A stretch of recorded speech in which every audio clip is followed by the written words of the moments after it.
Nós estamos trabalhando uma série de um livro chamado Pecados Aceitáveis, do pastor Iago Martins, e hoje o tema é sobre fofoca e difamação. E aí, antes de começar a mensagem, eu queria que eu vou dar um minuto, você vai me responder uma pergunta, e depois eu vou dar um minuto para a gente repensar em algumas coisas, um minuto, de forma breve mesmo, você vai fazer uma autoanálise de forma bem rápida e objetiva. Quem aqui já falou mal de alguém, levanta a mão. Quem aqui acha que já difamou alguém, levanta a mão. Eu comecei o Despertar Jovem do mês passado perguntando quem tinha preguiça. E algumas pessoas levantaram a mão e deram gargalhadas.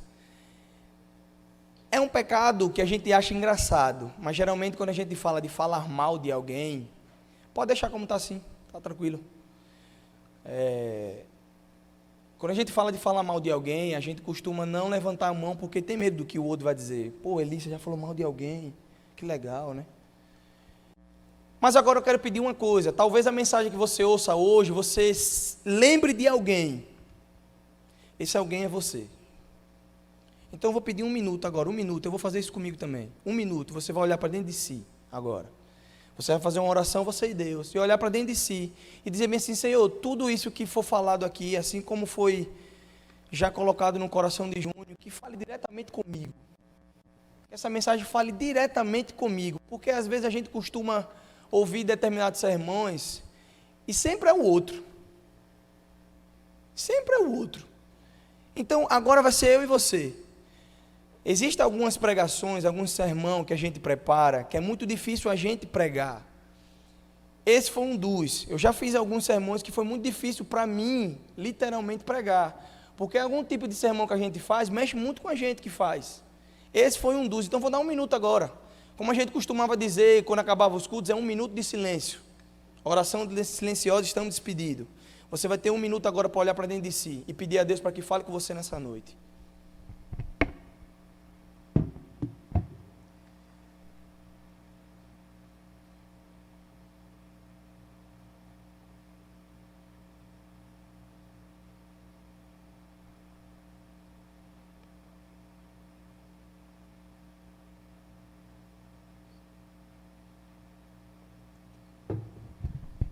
Senhor Jesus, tem misericórdia de nós. Se estamos aqui é porque sabemos claramente que um dia nós já falamos mal de alguém, nós já difamamos alguém, nós já levantamos tanta mentira a respeito de alguém, nós carecemos da Tua graça. Sem a Tua graça, Senhor, o que seria de nós? Nós te pedimos agora, Espírito Santo de Deus, vem sobre nós nessa noite. O meu pedido aqui é que essa palavra seja aplicada ao meu coração. Meu pedido aqui é que essa palavra seja aplicada ao coração de cada um aqui nessa noite. Que nós realmente possamos sair daqui mexidos pelo que o Teu Espírito Santo vai falar conosco nessa noite. Tem misericórdia de nós, Senhor. Nós oramos em nome do Pai, do Filho e do Espírito Santo. Amém. Abra sua Bíblia, por gentileza, em Provérbios, capítulo 26. Provérbios, capítulo 26. Nós vamos ler do verso 20 ao 28.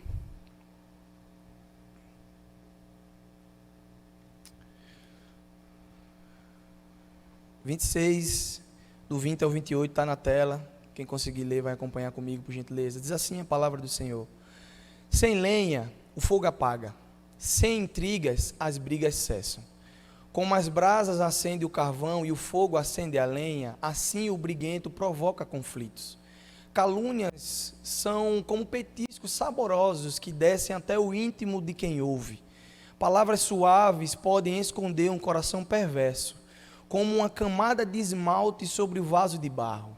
As pessoas podem encobrir o ódio com palavras agradáveis, mas isso não passa de engano.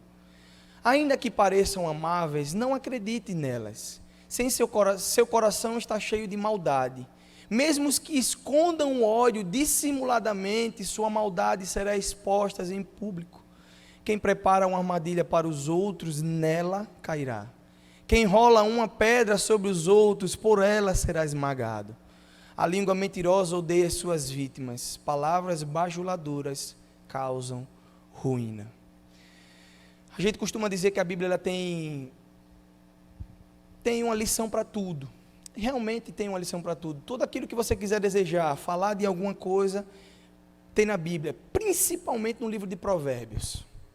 Provérbios, por ser escritos não só por Salomão, mas por vários autores, às vezes até alguns desconhecidos, um compilado de lições, de sabedoria. Provérbios vai te dar lições sobre tudo.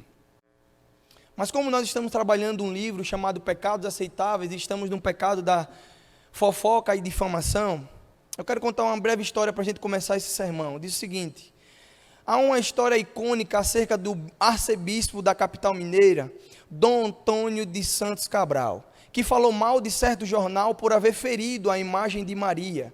Assis Chateaubriand, magnata da imprensa, a sua história foi registrada no livro e no filme Chateau, Rei do Brasil, ordenou que se publicasse na primeira página do jornal que o arcebispo tinha estuprado sua própria irmã. Quando seus funcionários lhe informaram que o religioso era filho único, Chateau arrematou, possivelmente furioso: isso é ele quem tem que provar. Interessante disso, porque uma mentira lançada sobre alguém, uma calúnia lançada sobre alguém, mesmo não sendo verdade, a pessoa vai ter que provar o contrário. E até que se prove o contrário, muita coisa já aconteceu, muitas águas já andaram, muita coisa já foi feita, muita coisa já foi dita, muitas amizades foram perdidas, muitos laços foram desfeitos. Por quê? Porque simplesmente saiu da sua boca ou da minha boca palavras que infelizmente soou na vida de alguém como destruição. A difamação, o uso da língua como reputação do outro, é mais comum do que imaginamos. E está mais presente em nossa vida e em nossa comunidade do que percebemos. Abraçamos o espírito de Chateau, esperamos que o outro prove a inocência de cada acusação desconhecida. Na legislação da fofoca, todos são culpados até que se prove o contrário.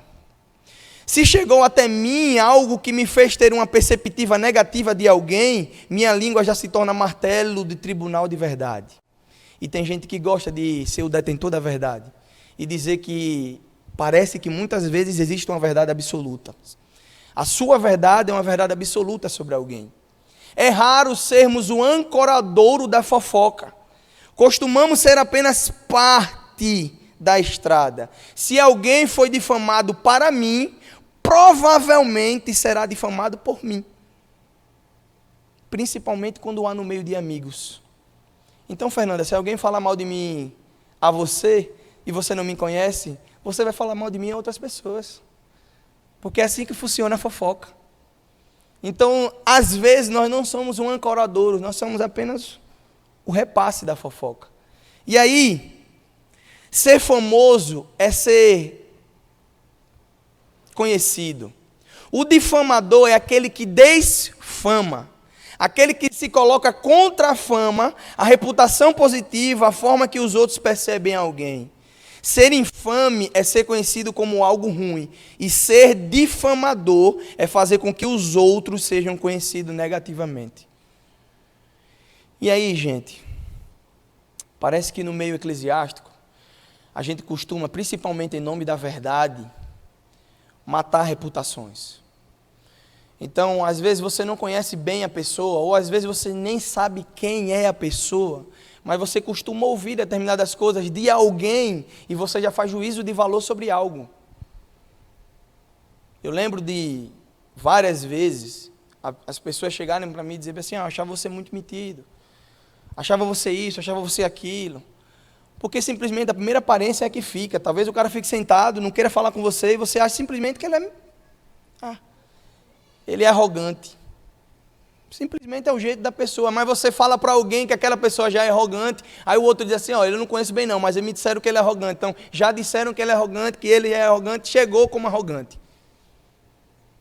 E assim a gente vai difamando, assim a gente vai falando mal. E aí, meus irmãos, quantas vezes, a semelhança de Chateau, nós fomos instrumentos do diabo para diminuir a boa reputação das outras pessoas. O texto de Provérbios 26 que nós acabamos de ler é justamente uma série de aforismos a respeito do modo como tratamos a reputação alheia. E nele encontramos preciosas lições que a gente vai ver aqui nessa noite. Toda comunidade pressupõe conflito. Seja em casa, na empresa, na igreja, as discórdias esquentam as relações. Muitas vezes essas brigas não são outro problema, senão uma questão de combustível. Quem caminhou comigo por mais tempo sabe que a gente às vezes já teve algum problema no meio da caminhada. E vida que segue. Resolvemos, nos amamos e vida que segue. Ninguém vai falar mal de ninguém porque na sua comunidade, na sua casa, você teve um perrengue com alguém. E os casados sabem disso. É em casa que se resolve o problema. É em casa que se resolve o problema. Seu maior inimigo é quem dorme com você. Por quê? Porque são todas as diferenças. Inimigo aqui no sentido não é que você vai degladiar com o outro, vai brigar, mas são de duas pessoas totalmente opostas. E vocês vão ter que fazer o possível para conviver. Ou você vai estar falando mal da sua esposa e seu esposo porque simplesmente ela não fez a coisa como você deveria, ou você não fez como deveria. Rapaz, minha esposa é uma péssima esposa, porque ela não cozinhou aquela galinha que eu queria. Horrível. Uma mulher, ela não presta. Você não costuma falar mal de sua mulher ou de seu esposo para ninguém. Assim a gente espera. Pelo menos assim a gente espera. Agora, a gasolina da briga é a difamação. Assim como o fogo do churrasco apaga sem carvão, os problemas entre os indivíduos acabam se não houver mais calúnia. É preciso entender que a língua difamadora não convém dos pacificadores.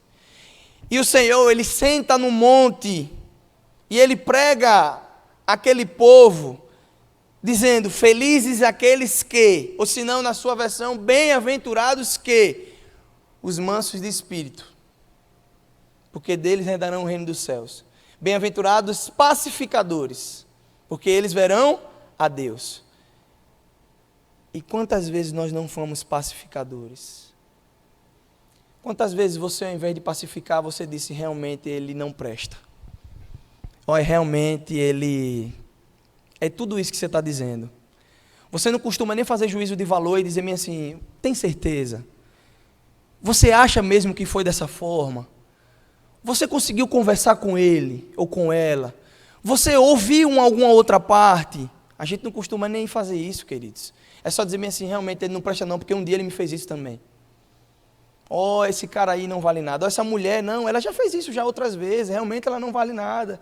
E o espírito de pacificador que foi dado àqueles que conhecem a verdade, é deixado de lado. Então, queridos, sua esposa, noivo, namorado, amigo, às vezes ele tem um desentendimento com um chefe no trabalho ou com um amigo. E aí conta para você, ó, fulano me difamou.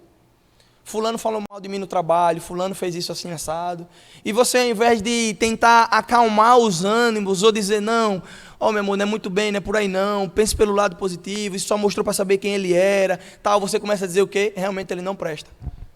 Esse emprego não serve para você. Você deve sair disso, você deve fazer aquilo. Às vezes a gente não consegue mostrar o outro, não é que a pessoa não fez isso, mas é mostrar um outro lado. É mostrar uma outra faceta da realidade. E dizer bem assim, ó, isso só serviu para te mostrar que talvez não é um ambiente que você deveria estar. Mas não fala mal do outro, não. Não fala mal do outro, não. Não se nivela ao outro, não. Porque às vezes, meus irmãos, você acaba sendo um potencializador da ira. Você vai alimentando no outro o ódio contra outra pessoa. Claro que existem momentos que realmente precisamos alertar o outro sobre algumas situações, mas na grande maioria das vezes acabamos apenas colocando lenha na fogueira. E quantas vezes a gente costuma dizer, quem dá o primeiro murro? Briga, briga. Lembra da escola? Todo mundo trocando murro e você briga. Todo mundo filmando, eita. É assim que nós fazemos. Agora, Com todo respeito para vocês, é por isso que eu vou entrar nos tópicos agora, e eu estou falando para cristãos. Estou falando para gente que diz que conhece a verdade do Evangelho. Por quê? Porque eu não posso cobrar isso de quem está lá fora. Quem está lá fora é outra realidade. É como costuma dizer o ditado: eu não posso cobrar a vida de quem está morto. Eu cobro vida de quem diz que tem vida. Então, a partir disso, a gente começa a conversar. E o primeiro ponto da conversa sobre fofoca e difamação é o sabor da fofoca. Provérbios 26, 22. Nós acabamos de ler. Abra sua Bíblia, por gentileza.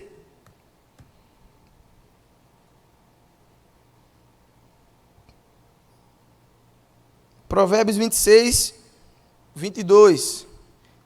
Diz assim a palavra do Senhor: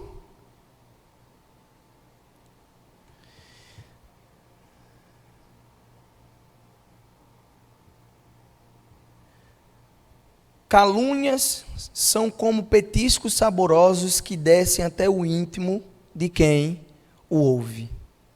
Calúnias são como petiscos saborosos que descem ao íntimo de quem ouve. Você recebeu a fofoca de alguém, talvez você fique tão legal. Fulano fofocou para você.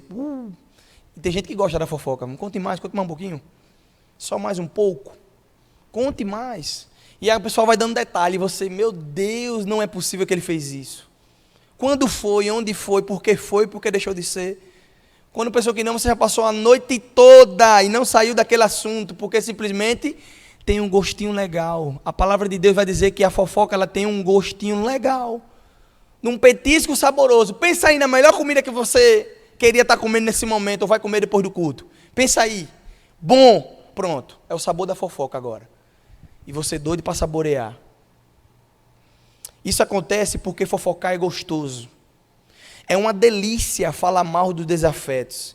Parece que dá uma paz ao coração quando diminuímos alguém.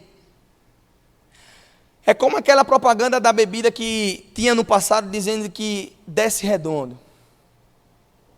Desce redondo. Chega lá no estômago já tranquilão, suave. Desce redondo. Então, queridos, as palavras daquele que difama são como comida saborosa. Não gostamos de compartilhar o bem alheio. Não tem graça falar o bom. A emoção e curiosidade na desgraça. Porque sua notícia ruim se espalha rapidamente. Quem já viu esse ditado? Tá tudo bem com fulano? Tá sim, porque senão ia ter chegado já a notícia ruim. Notícia ruim chega primeiro. A gente sempre espera que a notícia ruim chegue primeiro. Por que não a notícia boa chega primeiro? Porque eu e você não gostamos de compartilhar aquilo que é bom. Mas o que é ruim, meu irmão, é uma velocidade da luz que a gente costuma espalhar. Temos um paladar desnorteado quando a fofoca desce gostosa para o estômago. Nossa difamação costuma ter cara de espiritualidade. A sua difamação, ela costuma ter uma cara de espiritualidade. Ela é boa. Ela é tranquila, é legal. Ó, ela é irmão, ela é crente. Menina, ela é da igreja. Ela é da igreja. Olha, mulher de Deus, homem do Senhor. Então você costuma dizer, não, ele não está fofocando não, ele está apenas pedindo para a gente orar. Pedindo para a gente orar. Nós damos ares de que só estamos preocupados com a pureza da igreja. Em vez de falarmos das maravilhas que Deus tem feito em nossas vidas, falamos das desgraças que têm acontecido na espiritualidade dos outros. É o nosso jeito de fazer com que o mundo esteja nas nossas mãos. Por não cheirarmos bem, jogamos estrume nos outros para disfarçar o nosso odor. O cheiro ruim está em você. Quem está podre é você. Mas você, para disfarçar o seu cheiro, você joga estrume nos outros. Porque no outro fica mais fácil eu dizer que está fedendo. Mas eu não consigo olhar para dentro de mim e dizer que o problema está em mim. É sempre melhor lançar nos outros aquilo que está dentro de nós. E sabe por que eu pedi para que a gente orasse aqui 1 minuto antes de começar? Porque são palavras que ferem o nosso coração. Nós somos pessoas que realmente nós gostamos, nós ansiamos aquilo que o nosso coração deseja.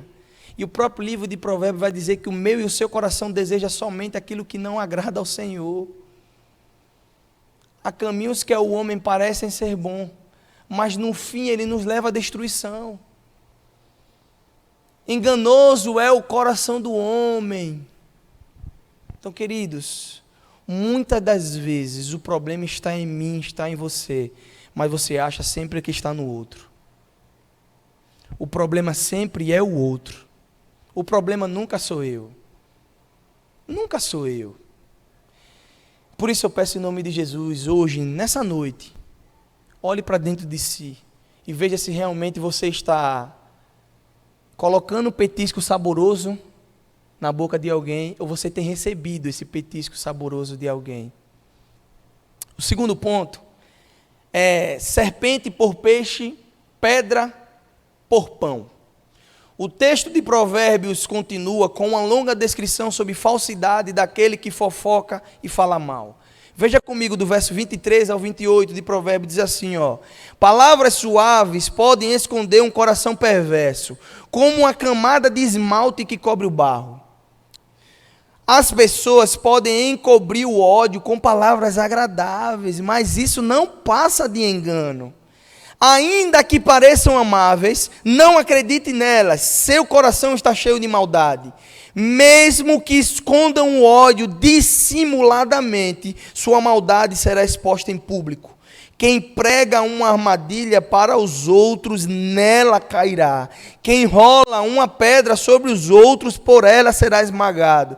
A língua mentirosa odeia suas vítimas, palavras bajuladoras causam ruína. Meus irmãos, se isso não amedrontar você, eu não sei mais o que pode amedrontar. Porque o Senhor está dizendo bem claramente a mim e a você que tem gente aqui nesse meio que é dissimulado. O Senhor está dizendo para mim e para você que no nosso meio tem gente dissimulada. No nosso meio tem gente que fala palavras de amor, mas no seu coração está cheio de ódio e amargura. Tem gente que te dá um bom dia querendo empurrar uma faca em você pelas costas. A palavra está dizendo isso aqui, E sabe o que também ela diz depois disso? Mesmo que você saiba de tudo isso, você deve amar essa pessoa. Aí disseram para mim que o tempo da graça era mais fácil que o da lei. Não é, queridos. Na graça ela manda você amar os seus inimigos. E sabe o que é você amar quem fala mal de você? Sabe você saber que tem gente que fala mal de você? E você ainda olhar para a cara dessa pessoa e dizer assim, eu quero você perto de mim. É só graça, meu irmão. É só o Senhor para te dar essa maturidade, essa sabedoria, esse discernimento. Não há mais nada quanto a isso. Eu não posso excluir a pessoa simplesmente porque ela está falando mal de mim. Eu não preciso ser amigo íntimo. A Bíblia não está mandando, mas a Bíblia manda amar. A Bíblia manda amar. E aí, meus irmãos? A língua da difamação costuma ser a língua da falsidade. A ausência é atrevida. Quem fala mal de você quando você não está vendo, não é o mesmo que fala mal de você na sua frente. As pessoas não têm essa coragem de fazer isso. Seria bom que tivesse, e a gente vai ver isso. Seria bom que tivesse. Agora, a língua corajosa é aquela que olha na sua cara para falar dos seus erros. A língua corajosa deve ser da sua esposa, da sua mãe, do seu pai, da sua amiga, do seu amigo, do seu pastor. É gente que olha para vocês e diz assim, você errou. Não importa, você errou. E você, não errei não, espernear. Você pode espernear o quanto for, você errou. Essas são as línguas corajosas. E não a língua difamadora. Quando você é um difamador, deixa de ser um sinal de alerta de Deus para o outro. Você deixa de ser um instrumento para que os outros não andem no caminho certo. Você deixa de ser um instrumento de Deus para que outros saibam das suas próprias falhas. Por quê? Às vezes estamos trilhando um caminho torto, sem ninguém nos direcionar para o caminho correto. E como é bom ter amigos. Tiago, quando escreve a sua carta de sabedoria, daqui a pouco a gente vai citar um pouco dela, ele diz que quando eu e você confessamos pecado uns aos outros, nós somos curados. Isso significa que há um poder no compartilhar, no andar junto. E como é bom ser orientado e exortado por alguém quando a gente está trilhando um caminho que não deveria trilhar. Meu irmão, amo muito você, mas você está trilhando um caminho diferente. E nós recebemos isso em amor, nós recebemos isso com alegria, porque tem gente que se importa conosco. E não simplesmente endurecer o coração e achar que, não, ele só pega no meu pé.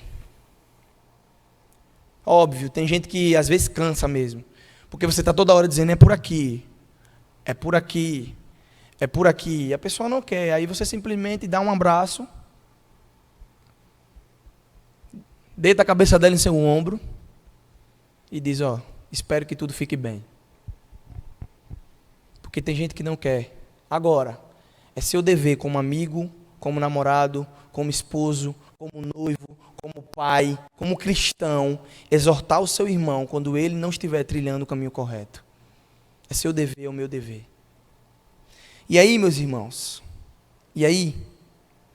ninguém tem força moral para nos avisar quando estamos caindo num abismo. Você derrapa com tapinha nas costas de quem anuncia aos outros a sua queda iminente. Qual o pecado mais grave? Usar saia curta na igreja ou falar mal da irmã que usa saia curta na igreja? Qual o pecado mais grave? Moralmente falando, os dois são iguais. Os dois são iguais. Mas, gente, no fim das contas, os dois estão no mesmo barco moral. Moralidade. Os dois estão no mesmo barco. E aí, a língua difamadora é a língua covarde e da falsidade. O texto de Provérbios vai dizer que é esmalte de prata em vaso de barro. Na frente você brilha, mas por trás, por dentro, é todo quebradiço. É o famoso santo do pau oco.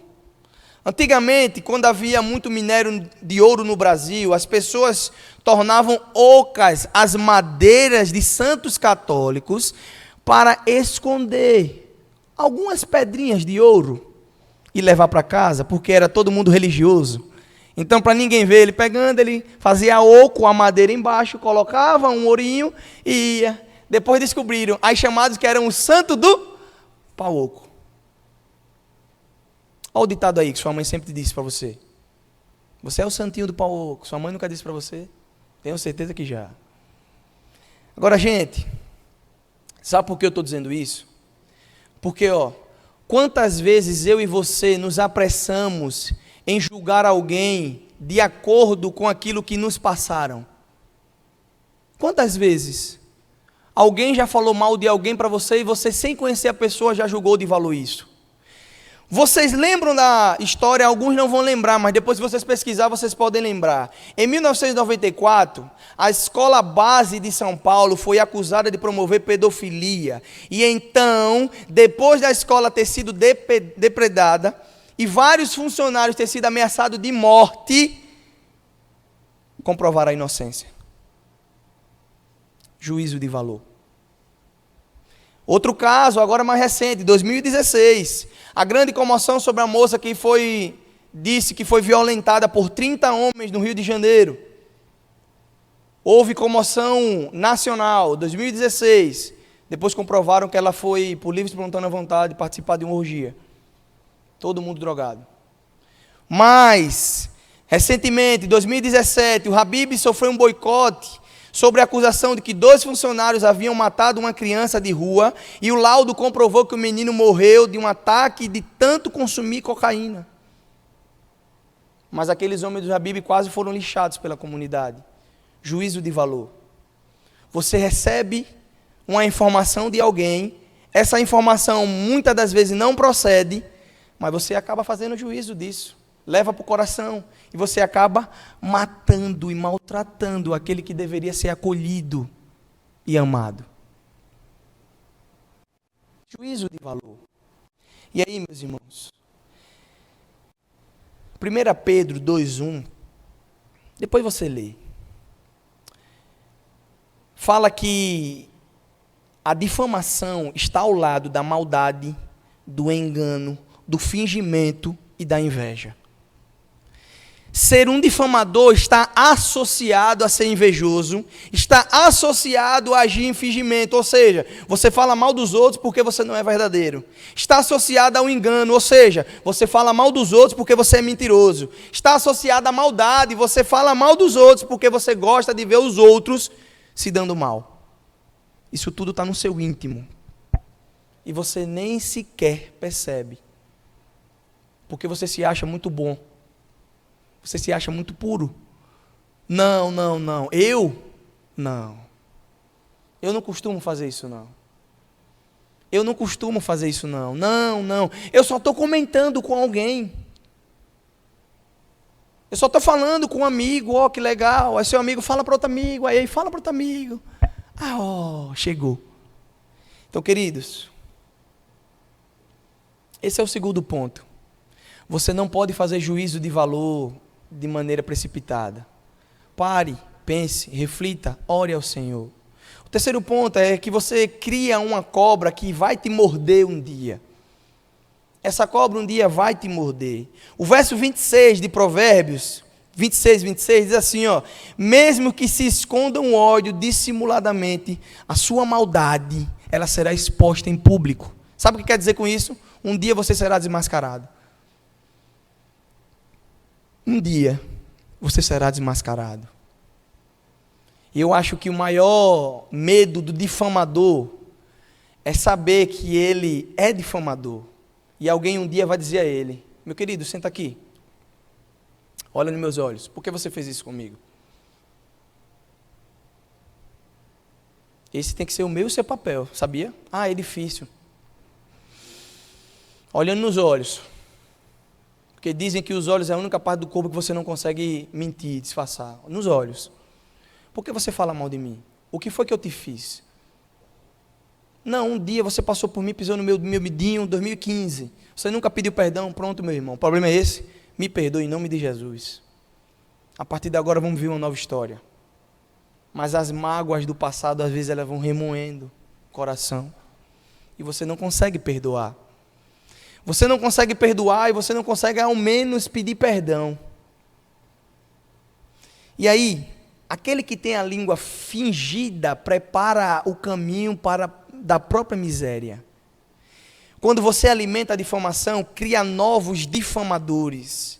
Quando colabora com o ato de difamação, promove uma cultura de fofoca e se cerca de quem ama conversas sobre a vida dos outros. Aquele que está difamando será um dia difamado em algum momento.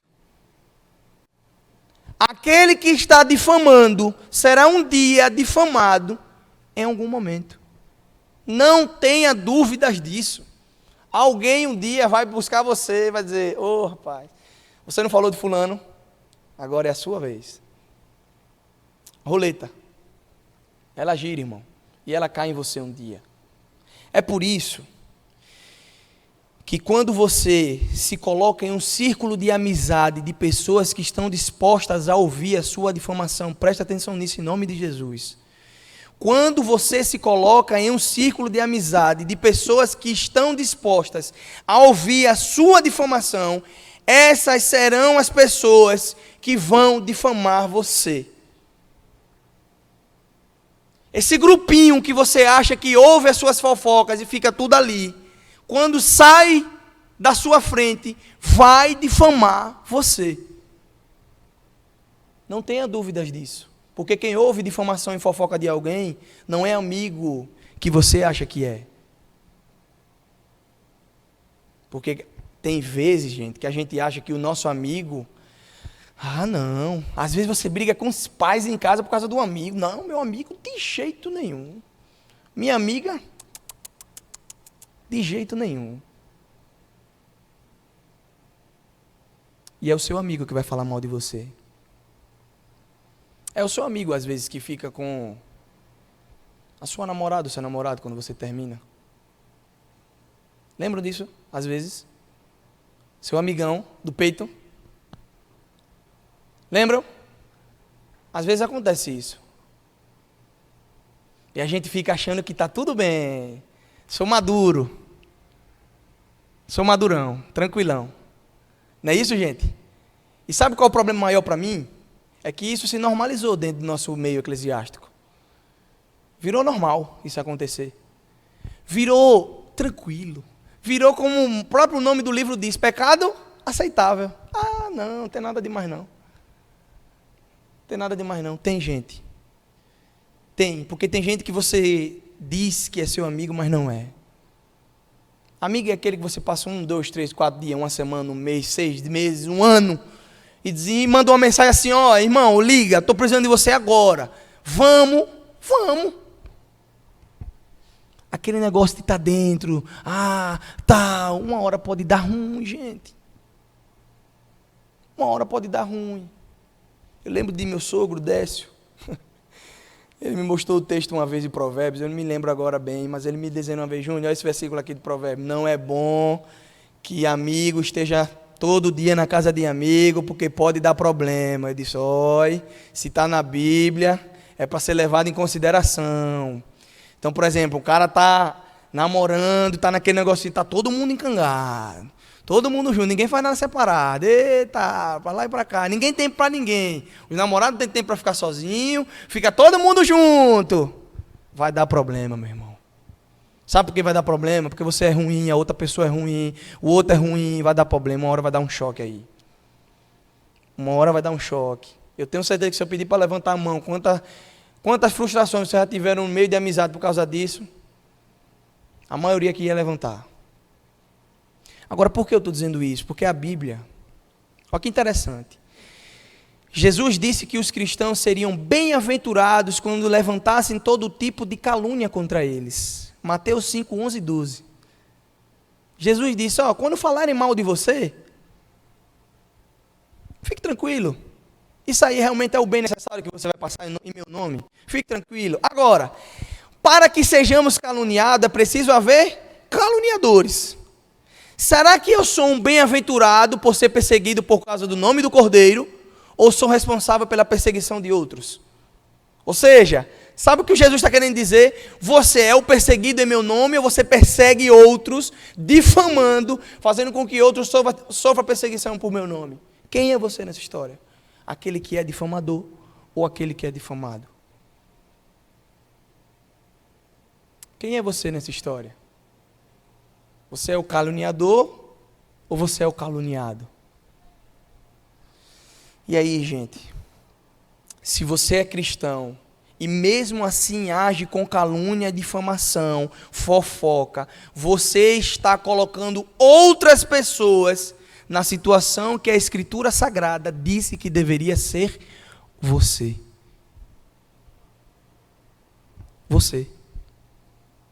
E aí você se coloca no papel do acusador, ao invés de ser o acusado. É por isso que Mateus 7, de 1 a 5, diz que não devemos julgar com hipocrisia. E aí muitos dizem assim, não, a palavra de Deus diz que não julgueis. Quem disse isso? A palavra de Deus diz que não julgueis com hipocrisia. Sabe o que significa isso? Sua vida está em dia mesmo. Você acha que você realmente é bom, irmão? Para você julgar alguém. Você realmente está num pé de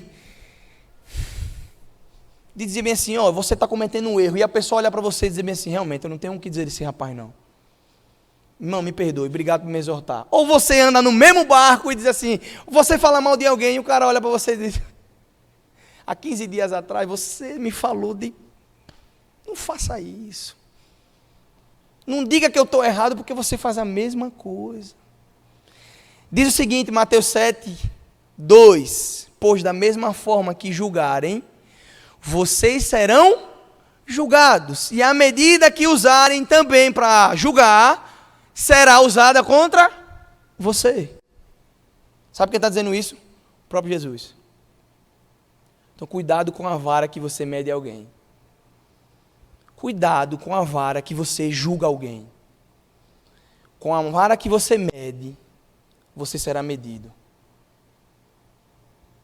É por isso que a gente tem que ter um pezinho de humildade. Lembra do apóstolo Paulo? Ele poderia. Filipenses 3 para mim é o ápice, porque ele diz assim, eu, como hebreu de hebreus, israelita de nascimento, poderia contestar todo mundo, mas eu me considero menos que lixo. Sou ninguém, sou nada, a fim de ganhar aqueles que eu preciso ganhar. O apóstolo Paulo vai dizer isso. Eu poderia, eu tenho todos os atributos que um cristão dessa época pode ter. Mas mesmo assim eu me considero menos que nada, a fim de ganhar as pessoas. Mas às vezes a gente gosta de ser superior, não? Dá um conforto no coração, saber que eu sou superior a alguém. Dá uma paz interior, não? Saber que fulano está debaixo de mim. Dá uma tranquilidade. Não todo mundo olha para você e diz, esse cara aí é o maioral. E Paulo dizendo assim, meu irmão, fulano pecou, cuide para que você não caia na mesma coisa que esse rapaz. Cuide para que você não caia. E às vezes a gente está Não, gente. E aí, a nossa crítica aos outros será a crítica feita a Deus. A régua que usamos para medir o outro será a régua que Deus usará para nos medir. O aspecto terrível da difamação não está apenas em nos tornarmos alvo do julgamento alheio, mas em nos tornarmos alvo do julgamento de Deus. Às vezes a gente costuma dizer isso, eu não me preocupo com o que o outro fale de mim, me preocupo com o que Deus diz em mim. Pronto, meu irmão, à medida que você julga alguém, o Senhor julgará você. Eu não estou preocupado com você, eu estou preocupado com o que o Senhor vai me julgar. Porque à medida que eu julgo Léo, o Senhor vai me julgar também. E como eu tenho julgado Léo? Eu não estou simplesmente preocupado com você é bonzinho, deixou de ser bonzinho. Eu estou preocupado com o reino vindouro. Mas para que eu participe do reino vindouro, eu preciso buscar aqui e fazer aqui. Mas a gente sempre se preocupa muito com o futuro e esquece do hoje. O reino de Deus precisa ser vivido aqui e agora. E não amanhã. E aí acaba esse tópico com uma pergunta. Se a régua moral que você usa para medir os outros for a régua moral que Deus usar para julgá-lo, você estará em bons ou maus lençóis? Se a régua que você usa para medir alguém, o Senhor usar para te julgar, você estará em bons ou maus lençóis? As coisas começam a apertar, né, queridos? Porque a gente olha para dentro da gente agora e diz assim, miserável homem que sou.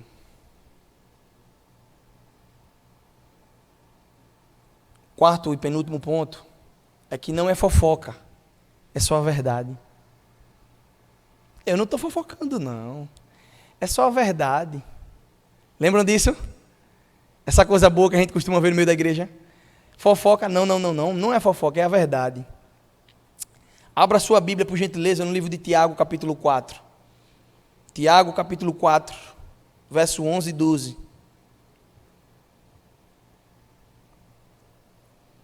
Tiago 4, 11 e 12. Diz assim a palavra do Senhor. Irmãos, não falem mal uns dos outros. Se criticam e julgam uns aos outros, criticam e julgam a lei. Cabe-lhes, porém, praticar a lei e não julgá-la. Somente aquele a quem deu a lei é juiz, e somente ele tem poder de salvar e destruir. Portanto, que direito vocês têm de julgar o próximo? Que direito vocês têm de julgar o próximo? Qual o direito que você acha que tem nessa vida? E aí, meus irmãos, é interessante que Tiago usa uma expressão mais clara que Provérbios, por isso que eu trouxe aqui. Aqui ele condena o simples falar mal. Não é só a fofoca, ele condena o falar mal. Falar mal é falar algo negativo acerca da pessoa. Tiago não está lidando com a verdade ou com a mentira, com exagero ou julgamento precipitado. Ele condena o simples falar algo negativo sobre o outro, a propagação do mal alheio. Ele não está preocupado se é uma verdade ou se é uma mentira. Falou mal, tchau. Acabou. Sabe por quê? Porque às vezes você fala mal de alguém, mesmo sendo verdade. Viu? Mesmo sendo verdade, você vem e acaba falando mal de alguém. O cara fez alguma coisa, você... aquele cara não presta não, fez aquele negócio ali, você, rapaz, é verdade. Você está falando uma verdade, mas está falando mal de alguém. E Tiago está exortando a gente a isso. Diz aí, meu querido, calma, não fale mal de alguém não. Quem são vocês para poder julgar alguém? Se vocês não são dono da lei, vocês são apenas participantes da lei. Quem deve julgar é o dono da lei. E a gente viu que se o dono da lei julgar a gente, com a mesma régua que nós costumamos julgar o outro, como vai ser? E aí, meus irmãos, Tiago, ele não critica a mentira, mas a verdade negativa a respeito de quem está ao nosso lado. Falar mal, até quando é verdade, é pecado. Afinal, a nossa língua não foi feita para ser difamadora de quem está à nossa volta. Da boca dos justos deve sair palavra de bênção e não de maldição. Somos irmãos, somos casa, somos família, somos corpo, como acabamos de ler. Não podemos odiar o errado, mas ir direto a essa pessoa em erro e a mais ninguém. Houve arrependimento, morreu o assunto, acabou, e você não conta mais a ninguém nada. Fica entre você e a pessoa. Você precisa se preocupar com a reputação do seu irmão. Porque se nós estamos dentro de um corpo e eu falo mal de Vitor para alguém, quem sou eu para que o mundo lá fora veja que nós, os cristãos, somos diferentes deles lá fora? A gente não costuma muito se preocupar dessa forma como a gente está irado com alguém, né? Eu só quero destilar o ódio mesmo. O outro que o Senhor o leve, se já aceitou. A gente sempre costuma pensar assim. Mas, meus irmãos, se somos casa, se somos corpo, se somos irmãos, você precisa se preocupar com a reputação do seu irmão. Você precisa fazer com que o outro não seja conhecido negativamente. Em nome de Jesus eu digo isso, em nome de Jesus.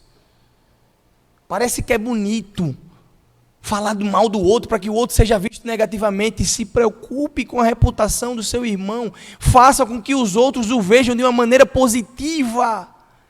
Faça com que os outros o vejam de uma maneira tipo, meu Deus, que homem de Deus, que mulher de Deus. Tem erros, tem erros.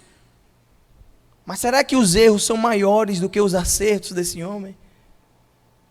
Nós costumamos falar dos pastores que realmente deixam uma marca inigualável.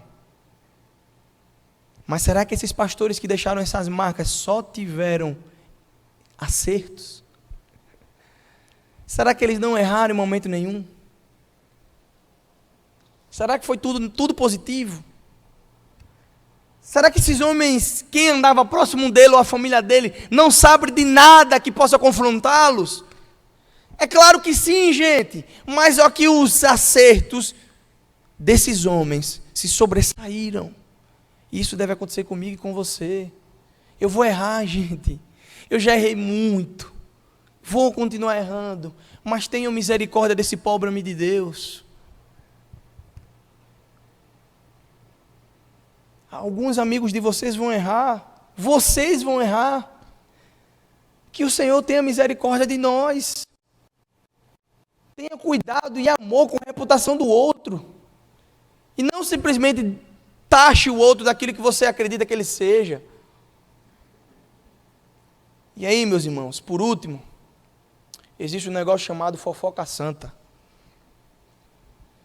A gente poderia chamar esse tópico também de fofoca gospel.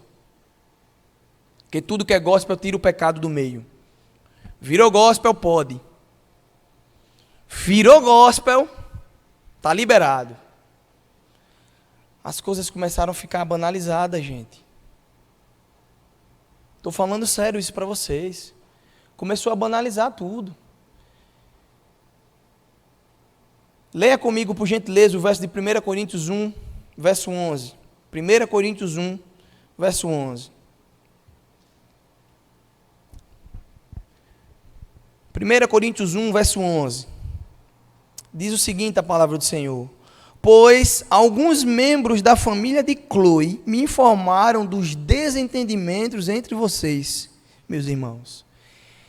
A carta aos Coríntios, que na verdade eram 3, mas uma foi perdida e ficou 2 cartas, foi toda escrita porque alguém escreveu ao apóstolo Paulo dizendo assim: Paulo, tem gente aqui no meio da igreja que está querendo causar furdunço.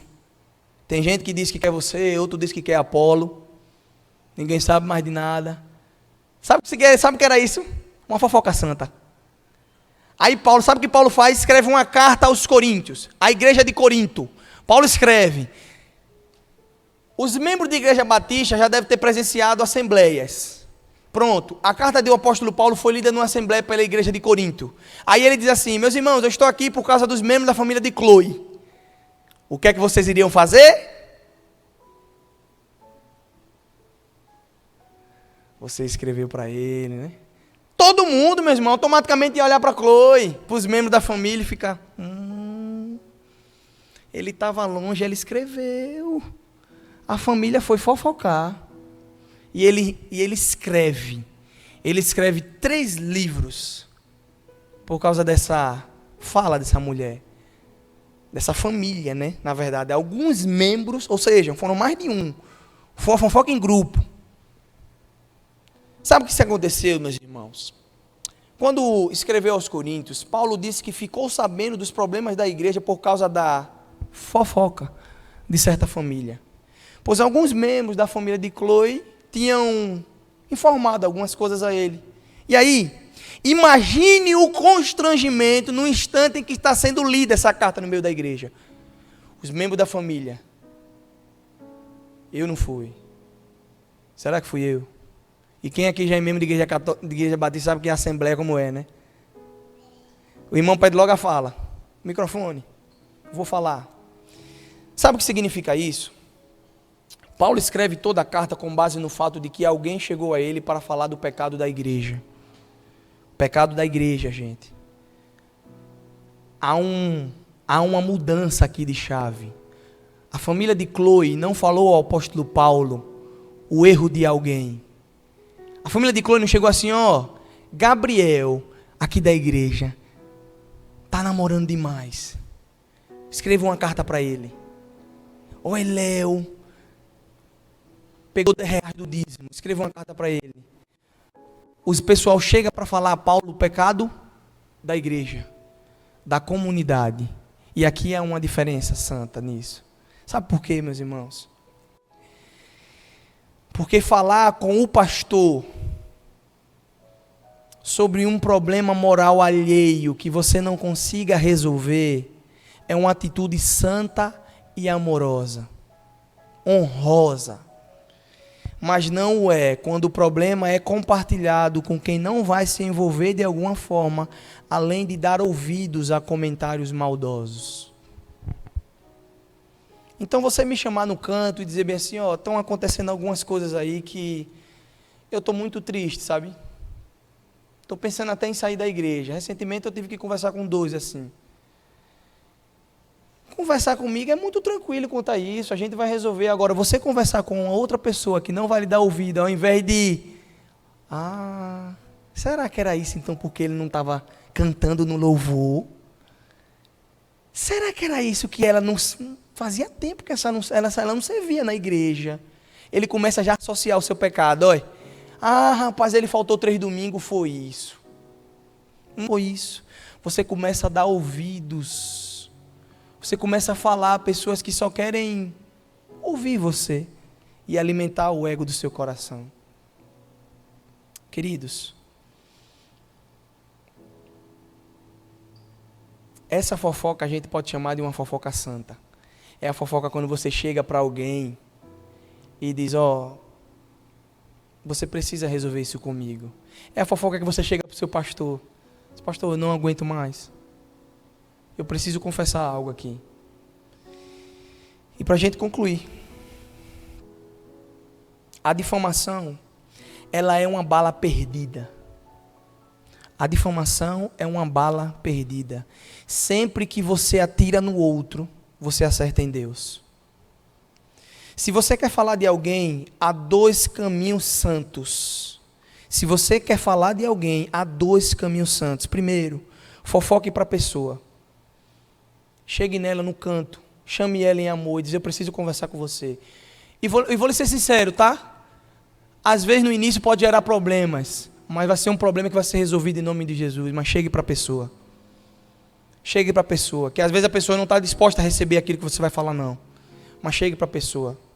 Chegue para a pessoa, porque talvez assim você seja um instrumento do Deus vivo para mudar a vida dela, de modo que ela encontre o verdadeiro arrependimento e mude suas práticas. Segundo, fofoque para Deus no pé de sua cama. Fofoque para Deus no seu quarto. Fofoque para Deus no seu banheiro. Fofoque para Deus: Senhor, eu não aguento mais. Fofoque porque o Senhor, Ele não está simplesmente preocupado em ouvir as suas queixas por ouvir. Sem ninguém saber, peça para que Ele transforme o seu coração e mude você como pessoa. De modo que Ele possa, eu e você, possamos vencer esse pecado da fofoca e da difamação. Esse é o caminho correto de você falar a respeito de alguém. Propagar, falar mal, difamar, nada disso é postura de um cristão redimido. Nada disso é postura de um cristão redimido. É o caminho da destruição da igreja, da família, dos relacionamentos. A nossa língua não foi feita para isso. Ela foi feita para proclamar as verdades acerca de Jesus, para lançar bênção na vida de alguém, não maldição. Ela foi feita para ser instrumento de bem para quem está na nossa volta. Como é possível, da mesma língua que promove bênção e louvores a Deus, seja instrumento de calúnia, difamação e maldição? Como pode, meus irmãos? Eu, para falar a verdade, eu tenho problemas comigo mesmo, porque eu não consigo. Isso é um problema meu, e eu tive que ouvir de alguém uma certa feita, que olhou para mim e disse assim: sabe qual é o seu defeito? Você é muito bom. Porque tem gente que fala mal de você, e você sabe que fala mal e você não está nem aí. A pessoa é daqui da igreja. Eu disse: minha irmã, eu quero paz. Eu quero ser pelo menos uma diferença. Eu sei que tem gente que vai falar mal. Eu sei que tem gente que continuará falando mal. Mas eu também sei que tem gente que vai se arrepender. Eu também sei que tem gente que vai mudar de vida. E eu não quero ser pedra de tropeço no caminho de ninguém. De ninguém. Algumas coisas que acontecem na nossa vida, não vou mentir para vocês, chateiam o nosso coração. Algumas coisas que acontecem na nossa vida fazem com que a gente às vezes perca o rumo. Chore sozinho. Pense que o problema é você. Mas o problema às vezes não é você. O problema às vezes não sou eu. O problema são as situações que nos cercam. Meu pedido para você nessa noite, meu irmão, minha irmã, meu amigo, minha amiga, é para você repensar na sua vida. O Senhor Jesus vai dizer em Mateus 6 que aonde estiver o seu tesouro, ali também estará o vosso coração. Aonde estiver o seu tesouro, ali também estará o vosso coração. Provérbios vai dizer que do coração procede as fontes da vida. Do coração procede as fontes da vida. Sabe o que eu quero pedir nessa noite? Para que assim como você iniciou orando, você e Deus, 1 minuto, que você se for verdadeiramente, não de uma maneira forçada, mas que você fizesse a oração do salmista, do Salmo 139. Senhor, Tu me sondas e me conheces. Sabes quando eu me assento, quando eu me levanto. O Senhor esquadrinhas o meu andar e o meu deitar. Conhece todos os meus caminhos. Ainda a palavra não me chegou à boca, Tu já conheces, Senhor. Tu me cercas por detrás e por diante. Sobre mim o Senhor põe a Tua mão. Senhor, se eu montar a minha cama no mais profundo abismo, ali Tu estás. Se eu subir a um mais alto monte no céu, ali Tu estarás também. A Tua mão, ela me cerca e me cobre. Tua mão protetora. E ele termina dizendo: sonda-me, ó Deus, sonda-me, ó Deus, e conhece todos os meus caminhos. Prova os meus pensamentos, o meu coração. Vê se há em mim algum caminho mau e me guia pelo caminho de vida eterna. Às vezes a gente lê esse salmo e passa tão corriqueiramente da nossa vida. Essa é uma das orações mais sinceras que você vai ouvir. É o salmista olhando para dentro de si, dizendo assim: Senhor, me sonda. Sonda o meu coração. O problema está em mim. O meu maior inimigo sou eu mesmo. Sonda o meu coração. Assim que eu peço para você nessa noite, sonda o seu coração.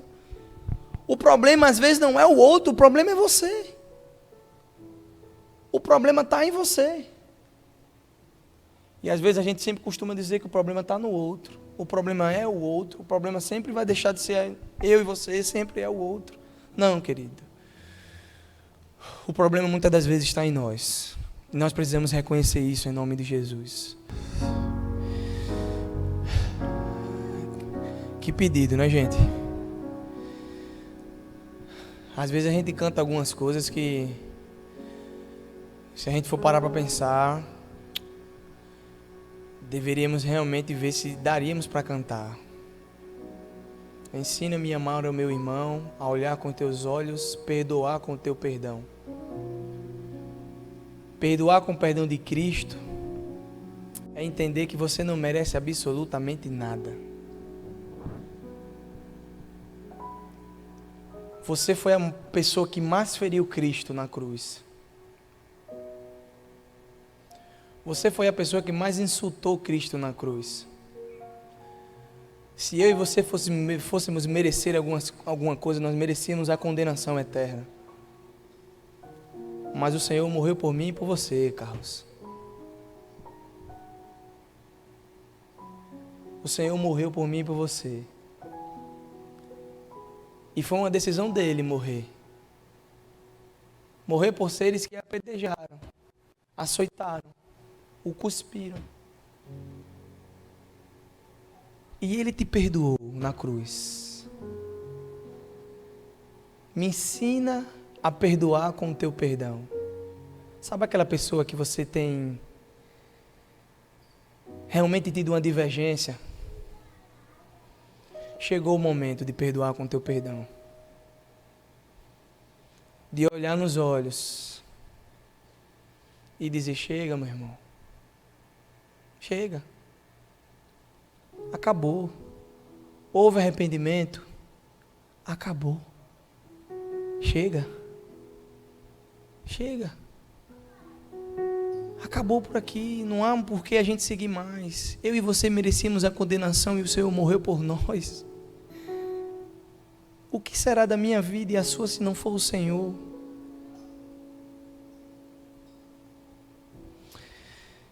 Eu fico muito reflexivo, meus irmãos. Eu não vou mentir para vocês com algumas situações que acontecem.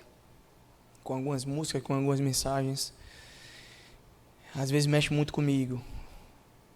Mas eu preciso também que vocês sejam mexidos em nome de Jesus. Eu preciso que o Senhor mexa com o seu coração, com o seu espírito, com a sua moral, com o seu caráter, com a sua personalidade. Te tire da zona de conforto. Porque se a gente canta algumas coisas na igreja, se a gente adora o mesmo Deus, se a gente ouve as mesmas músicas e cantamos as mesmas músicas, não podemos, não devemos caminhar em caminhos opostos. Eu queria que você baixasse sua cabeça nesse momento. Eu queria orar por você nesse momento. Você que acha que precisa perdoar com o perdão do Senhor, fique em pé em nome de Jesus. Eu vou orar por você. Estamos falando de algo tão difícil. Perdão. Perdão dói, gente. É doloroso. Eu lembro que no último Conjubase que eu participei, em 2018, o pastor Jean Carlos, que veio aqui ser o nosso preletor do Congresso do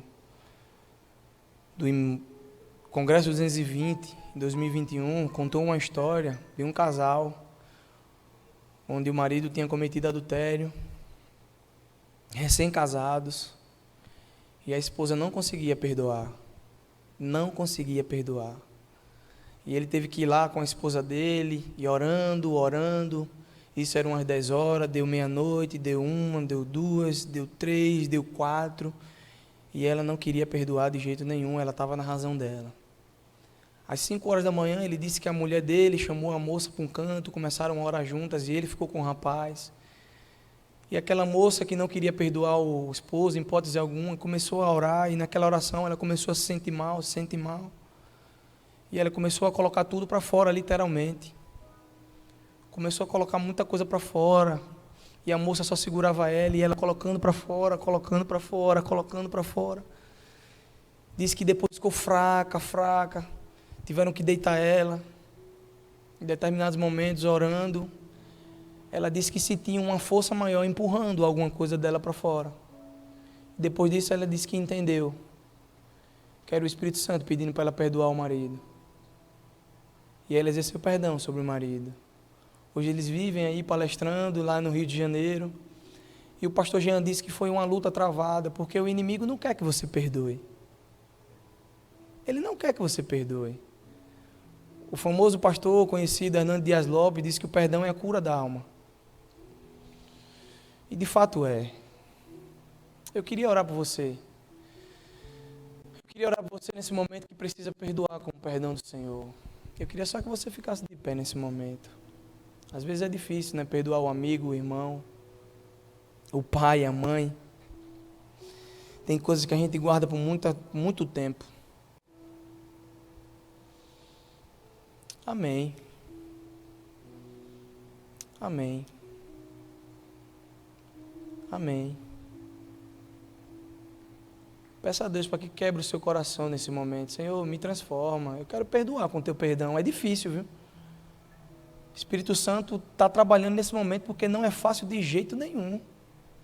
Mas não é fácil mesmo. Tem alguma força dizendo assim, você não precisa fazer isso. Você vai se rebaixar. Você vai dar o braço a torcer. Mas quem lhe ofendeu foi ele. Você vai pedir perdão e perdoar. O Espírito Santo está trabalhando no seu coração nesse momento. Espírito Santo de Deus, age no coração desses meus irmãos que estão de pé nesse momento. A obra é tua, Espírito Santo. Eu não sei qual o tamanho da ferida que ainda está aberta no coração deles, mas o Senhor sabe. Espírito Santo de Deus, completa a obra nesse momento. Cura aquilo que precisa ser curado. Restaura o que precisa ser restaurado. Se for um relacionamento entre irmãos, restaura agora em nome de Jesus. Se for um relacionamento entre pai, mãe, filho, restaura agora em nome de Jesus. Se for um relacionamento com o esposo, restaura agora em nome de Jesus. Se for um relacionamento com o pai ou com a mãe, restaura agora em nome de Jesus. Se foi um relacionamento com um pastor, em algum momento, restaura agora em nome de Jesus. Se foi um relacionamento com algum irmão da igreja, restaura agora em nome de Jesus. Só o Senhor tem esse poder restaurador, Espírito Santo. Nós oramos a um Deus vivo, a um Deus poderoso, a um Deus bondoso, a um Deus que se faz presente nesse local. Eu te peço agora em nome de Jesus, cura o coração dessas pessoas.